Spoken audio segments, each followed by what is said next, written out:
Kia ora everybody, good to see you all. Today I've been shown around the Moana Nui Kiwa hub and seen the impressive support it's providing to the local community in South Auckland. The place was buzzing with over 100 people there, dozens of tables filled with donated clothes, food and other goods that are being shared. It's an incredible effort and it's so heartwarming to see the community rallying around to help others. Communities coming together to support each other in times of need is a story that we see play out time and time again across New Zealand. And I want to acknowledge the volunteers and the workers from that centre and others across Auckland and other parts of New Zealand for the care that they've shown to people who in many instances have lost most of their stuff, are in desperate need. When I became the Prime Minister, I said that I wanted the government's immediate focus to be on the bread and butter things that matter most to New Zealanders in the here and now. The events of the last week highlight the importance of that decision. It's been a lot, and it's been a lot on top of the last few years. First with COVID and then the economic tail that was caused by that. So I get that households are thinking hard about their budgets and businesses about their costs. The number one priority for my government is the cost of living. So my first announcement today as Prime Minister is about helping to take the edges off that and working hard to deliver extra support to families and businesses. Today I can announce that the government will extend the 25 cents per litre petrol excise duty cut to the 30th of June. That will reduce the average 60 litre tank of petrol by $17.25. For a 40 litre tank, it reduces it by $11.50. We'll also extend half-price public transport fares to the end of June, saving an average person who pays two $5 fares a day $25 a week. And road user charges discounts for diesel will be reintroduced and continue until the 30th of June as well. These discounts were due to be phased out in the coming months. But with global inflation pressure forecast to keep our rate around the 7% mark for longer, it's important we keep providing support to families and businesses who need it. This is a start. It's a meaningful step in an ongoing series of measures to help with some of the most persistent cost pressures facing families and businesses. Reducing the cost of fuel excise and public transport was a good candidate for early action, because it's a major cost for nearly everybody, and we know how to do it, and we know that we can do it quickly. It's also important for those experiencing the flooding here in Auckland, which is putting extra stress and financial pressure on families. This policy alone won't solve the cost of living crisis that we face, but it will make a difference. And right now, I know that every little bit helps. I'm joined today by the Minister of Finance and the Minister of Transport, and we're happy to answer your questions. If you have questions on the flooding, we'll do those after we've talked about the transport. Minister, you were standing in a flood stricken. You just said that this is you're a bread and butter government. What are you going to do to bring down prices of food? Look, we acknowledge that food is a major challenge. This announcement that we're making today will have an impact. Petrol prices fuel prices, I should say, do have an impact on the price of food. So this is something that we can do quickly that will make a contribution to that. That's not new. What else could you do? Well, it's certainly new in the sense that if we didn't do it, the price of those things would continue to go up as those costs came back into the system. Are you looking at anything else? On the food side of things? Well, we're going through a budget process, of course, and cost of living is going to be at the centre of that. You are standing in a flood-stricken city, devastated by climate change. How do you marry that up with extending the subsidy of fossil fuel? Government has an extensive climate change program underway. We are absolutely focused on reducing emissions. The public transport reductions, for example, that we've put in place today are a positive step in terms of getting more people to use public transport. We've got extensive work around the electrification of the vehicle fleet. We've got a lot of work happening to reduce our emissions overall as a country in the electricity generation space and in a whole range of other areas. But we also have to acknowledge that right here and right now, the increase in fuel costs is putting a significant amount of pressure on families who have no choice but to continue to fill up the car. You say that this is affecting families and it's bread and butter stuff, but numbers show that the fuel tax cuts benefit those on the higher who earn the most 3 times more than those who are on the lowest income. So how is this actually bread and butter? Look, anything that we do that reduces the cost of living is going to have a different impact on different households. This is something that we can do quickly.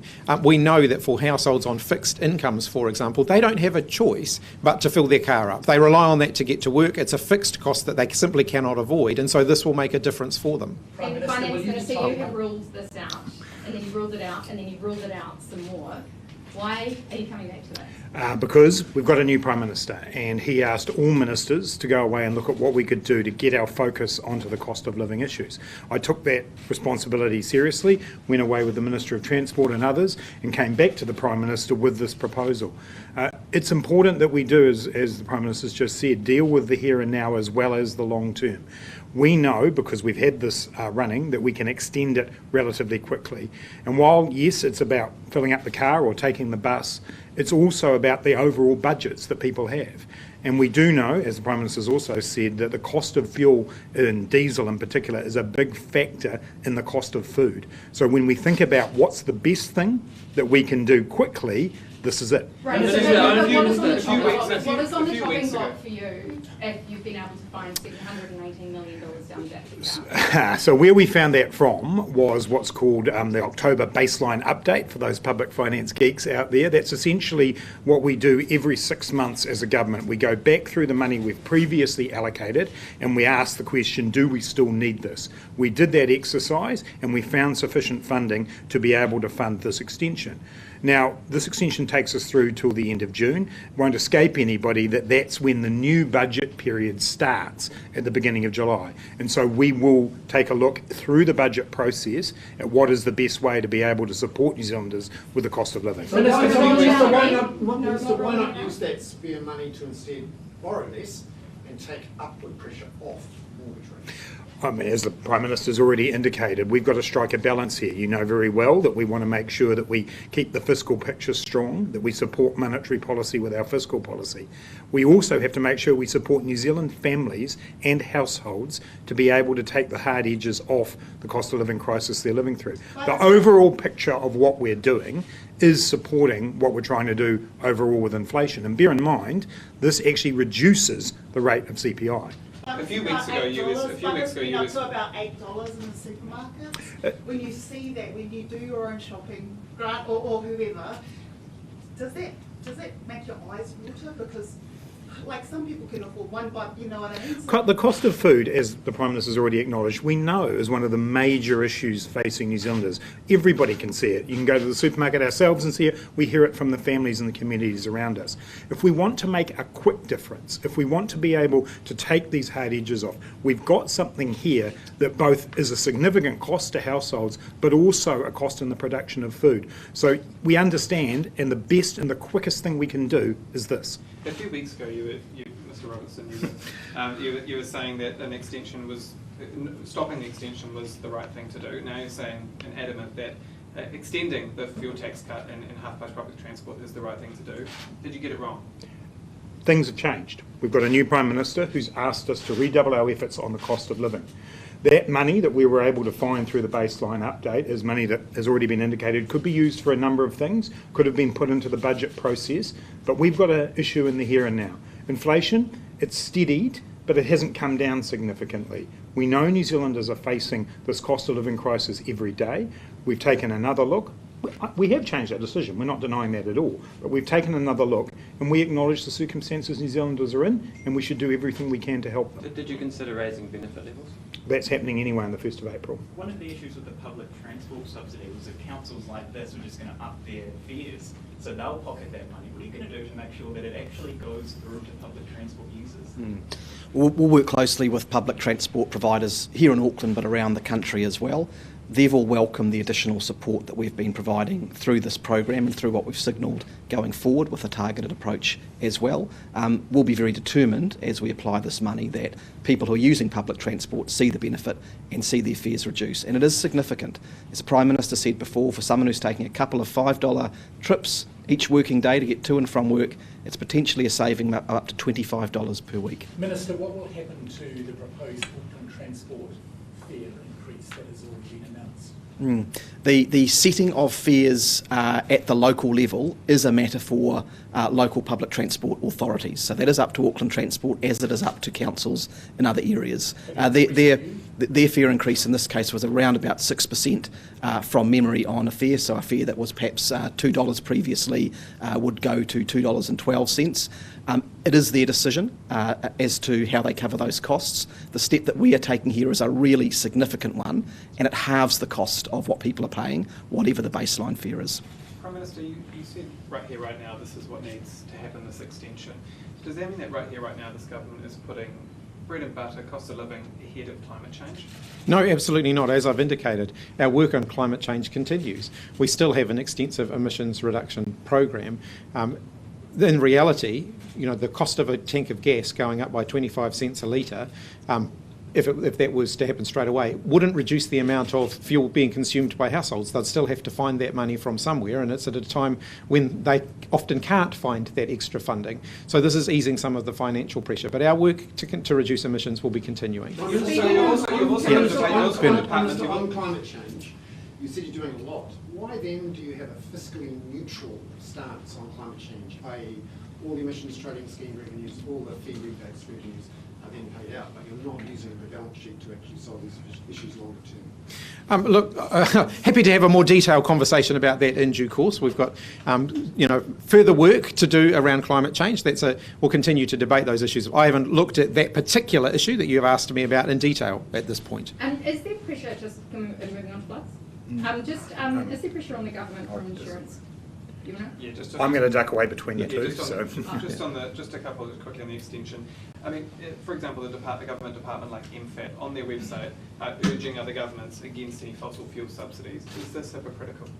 No, not at all. Look, we acknowledge that in the long term we want to reduce our reliance on fossil fuels. Our work to do that continues. This is an immediate here and now issue for Kiwi households, though. They're still having to fill their car up each week. They're still having to travel. They're still having to get their kids to school and go to work. And this helps to ease some of that pressure in the short term. Did you consider at all only doing half-price public transport and not the fuel tax cut? Look, we looked at a range of options, and in fact we canvassed those options when the 25 cent reduction was introduced in the first place.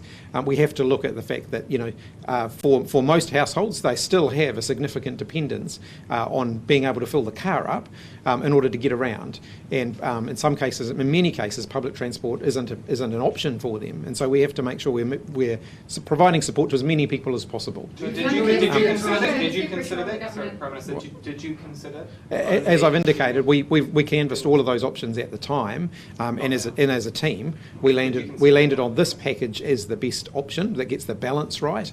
So in terms of extending the existing package that we've got, it still has the same balance now that it did when we introduced it in the first place, and I believe it's the right balance. Will it be extended further? Will you rule out extending it further? As the Minister of Finance has indicated, we've extended through to June. That's when the new budget period begins, and so we've got a budget to go between now and then.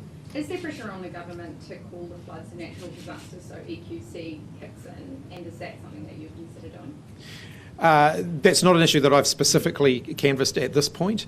My understanding is that the work that the insurance companies are doing, they're cooperating very well together. They're working to provide timely resolution for people. I've spoken to some of the insurance companies. I know the Minister of Finance is also speaking to the insurance companies as well to make sure that people get as timely a response from around insurance as possible. Do we know how much money is in that? Prime Minister, do you think we'll ever be in a position where you'll be able to take climate change action that hurts consumers and that's okay? Or will it always be that you can't hurt consumers if you're going to take climate change? Look, I think we have to acknowledge what we're dealing with right at the moment, that additional measures that add costs to households at a time when they're facing significant additional costs caused by inflation does place some constraints on what government can do. So as you know, and we've had arguments or debates, I should say, over many years about things, I'm never in the rule in, rule out, forever, for all time category, just about anything. But actually, I think right now, the focus has to be on making sure New Zealanders can get through the economic situation that we're in now. Just back on Prime Minister, Yes. are you happy with the changes there, and you're meeting with Albanese next week, is it? Can you talk us through a little bit about that? Yeah, I'd like to welcome the 501's decision that the Australian government have recently announced. This is something that the New Zealand government has been working with Australia to achieve for quite some time now. It's a very welcome first step. Of course, there are issues that we want to continue to work with Australia on, and further work around the 501s is one of those things.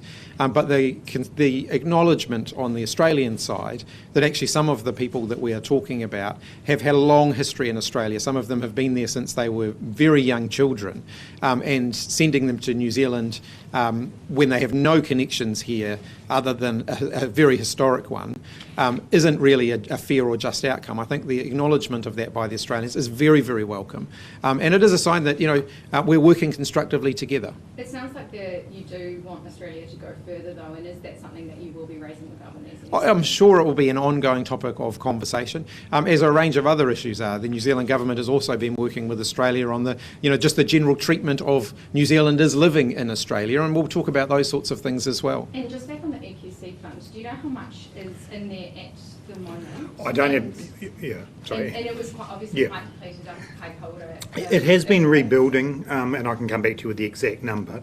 Obviously, as we always do, if there's a need to top it up when an immediate disaster or emergency occurs, that's what governments do. In terms of your earlier question, I know that some people won't have caught up with the fact that one of the changes out of the Royal Commission from Christchurch is that the initial response is all dealt with now by insurance companies, so that it's much more streamlined, and then they in turn work with EQC. So we are seeing right now people who've had slips and so on around their homes, the work they're doing with insurance companies is what they would have done in the past with EQC. Is there a tension, I guess, between insurance companies wanting the EQC to kick in and EQC itself? Is there any sort of tension? No, that insurance pressuring the government too? Yeah, no, I don't believe so. The process was being already used in Westport when there were issues there, and it worked very, very well indeed. The insurance companies obviously have to make clear what they're telling EQC is needed, and they have to be able to justify that. But I actually think it's a much better process for those who are experiencing the disaster. They're not having to double handle, and talk to many people in Christchurch, they'll tell you how difficult and challenging that was. So in the situations that are happening here, my understanding, and we've been talking to the insurers and EQC have as well, is that the process is running relatively well. Have you had any numbers come across your desk of what New Zealand is looking at damage here? As a country overall, look, in terms of the insurance claims, it's still fairly early days in that regard, but the companies are signalling that this will be certainly the biggest non-earthquake event that New Zealand has probably seen in terms of insurance, and significant, not as big as the Kaikoura number of claims, but certainly a very, very significant event. What's that? Can we afford this? Of course we can, because our job is to protect New Zealanders. And while the EQC fund is one element, as I say, governments always have topped that up if they need to do that. Our job is to look after people, help people recover. Insurance is a very important part of that, which obviously is not directly funded by the government. But as you've seen today, there are a lot of other things we can do to support people. Just on inflation, would you be concerned if the floods saw construction costs, furniture costs, insurance costs increase, and then the Reserve Bank have to come in and put up mortgage rates to try and in response? Look, it's very early days to be able to make that judgment, and I've seen some statistics today about people's projections around what they think might happen with construction costs. I don't think we can say for sure that that is happening now. Of course I don't want to see the cost of construction go up and it further fuel inflation, but there's a bit of water to go under the bridge until we can know whether that has occurred. So can I just ask you about bus drivers? Yes. We've seen them drive through the floods on Friday to get people home safely. But this morning we've had more flooding in Onehunga. There's pictures of bus drivers in quite high water. I know that you're not AT, but you're Minister of Transport. What do you make of the job that bus drivers are doing at the moment? Well, the first comment I would just make is a huge thank you to the bus drivers who have gone over and above to keep people connected through what's been a crisis period for our city. They've done an extraordinary job under real pressure, as they have for the past couple of years. It is really important, as those services are delivered, that it is done safely, both for drivers but also for passengers as well. That's something I'll keep in touch with Auckland Transport about, and I also have regular engagement with the key unions who represent those drivers, and it's something I'll raise with Are them. the unions saying anything to you about safety? I haven't had any concerns expressed to me yet, but I do intend to talk to them shortly. And as Minister for Auckland, a lot of people are looking at stormwater and it's just sort of not recovering. When are you going to get to work on the stormwater in Auckland? I think it's important to note that in the first instance we are currently still in an emergency phase, and so it's important that we're working with authorities on how we get through this emergency period and then keep people safe. I'll commence my work, which will really be working with other ministers, local government, community and business leaders on the recovery once we get through that emergency phase. Obviously, when it comes to water infrastructure, that has been a significant focus for our government. We've spoken extensively about the fact that in many parts of New Zealand there has been an underinvestment in the water infrastructure that we need to keep our cities and our regions safe. That is a topic we will have to pick up after this event, but it's certainly a topic that our government is well aware of and is investing in and making changes to make sure that Kiwis have safe drinking water and we have big enough pipes to deal with the events that are going to come our way as a part of climate change. Prime Minister, a question on crisis management. As you'll know from your COVID years, a key is strong political leadership, clear messages. What is your view of the conduct of Auckland's mayor at this point in the crisis? Bagging the media, saying he doesn't need to talk to anyone? As I've indicated, I respect the fact that the Mayor of Auckland was elected by the people of Auckland, and my responsibility as Prime Minister is to work with whomever the people of Auckland elect to represent them, and that's what I will continue to do. But does it undermine the considerable effort that the government is putting into this crisis that he is nominally the head of? Look, it's not up to, it's not for me to provide a running commentary on the performance of any of our local government figures, and I don't intend to get into that territory. But you've just appointed a Minister for Auckland, which could be a tacit indication of how you think that he's doing his job. My decision to appoint a Minister for Auckland was an acknowledgement that actually the government, the central government, has a big job here in Auckland. We've got a lot of work going on in Auckland, and I want to make sure that that is, streamlined and coherent. And I think that Michael is the right person to make sure that we're doing that. Prime Minister, is climate change your generation's nuclear-free moment? Well, I agree with the sentiment expressed by Jacinda Ardern. There's absolutely no question. We have to rise to the challenge of addressing climate change. Nothing that's happened in the last couple of weeks has changed that reality. Then how in good conscience can a government cut the price of fuel? Well, I think I've just canvassed all of that. There are people who still need to fill up their car on a daily basis in order to continue to live and continue to function. With the significant increase in the cost of fuel that we've encountered recently, that's putting household budgets under a lot of pressure. That does not mean that we're taking our foot off the accelerator when it comes, if you'll excuse the pun, when it comes to reducing emissions. Of an electric vehicle. Yeah. Prime Minister, the opposition said yesterday that the closure of schools was like a shadow lockdown and unnecessary intrusion on people's lives. What do you think of that? Well, I don't know if they've noticed, but there's a significant natural emergency happening in Auckland at the moment, and our priority has to be making sure that we're keeping people safe, making sure that we're taking pressure off all of those, entities that need to be responding to that emergency. And of course, we will review the situation around schools on a daily basis. We want kids back in school as quickly as possible, but I think likening it to a COVID-19 lockdown is simplistic and kind of not really appropriate in the circumstances. Prime Minister, you were at Mangere this morning. That emergency centre was set up on Sunday, 2 nights after the flooding hit Mangere. Do you think that was good enough for the people who didn't have homes, who didn't have bedding, and who had to just live in cars? Look, as I've indicated ever since Saturday, there'll be an opportunity to reflect on that first 24 to 48 hour period to consider what went well, what could have been done better, and there'll be an opportunity to do that once we're through the emergency response. Right now we're still in the emergency response. I don't want the people doing that emergency response to be having to feel that they have to go back 4 days and be explaining what happened 4 days ago when they should be focused on what's going to happen in the next 2 or 3 days. So that's that's where I want their focus to be at the moment. We will go back, though, and make sure there's a thorough review of what happened, and that will include, at all levels. But now is not the time for that. You'll to be done after visiting Mangere today. Any changes needed? Oh, like I've said, I want to acknowledge the grassroots community support for those kind of initiatives. They make such a difference at a local level. They support people through extraordinary circumstances. At a central government level, we will continue to look at how we can best support those kind of local community responses, because actually they are the ones that can be stood up the fastest, and they're the ones that can provide that most immediate support. We're doing that with, if you look at all of the government agencies that are represented there, people can go in there and they can get everything that they might need from central government all in one place. So they can talk to MSD about civil defence payments. They can talk to Kāinga Ora about housing needs. All of those things are there, along with a whole lot of other providers. The electricity companies all represented there. Insurance companies represented there. So it's about making sure that we're supporting people through. So those kind of local initiatives are probably the thing that's going to make the biggest difference in the immediate response phase. You faced a natural disaster crisis very early on in your Prime Ministership. How would you reflect on that experience? How's it been for you? It's been a busy couple of weeks, it would be fair to say, but that's the nature of the job. As I indicated a couple of days ago, you don't always get to choose the things that you want to work on or the things that you want to prioritise on a daily basis when you are the Prime Minister. Sometimes you have to respond to the events that are in front of you. Unemployment's on the rise. How does that sit with you? Well, look, I think let's look at the numbers. The overall labour force, the overall number of people available to work has increased. There's actually 4,000 more people in work, in the latest numbers. There's 4,000 more unemployed, but that's a sign of the fact that the overall pool of available workers has increased.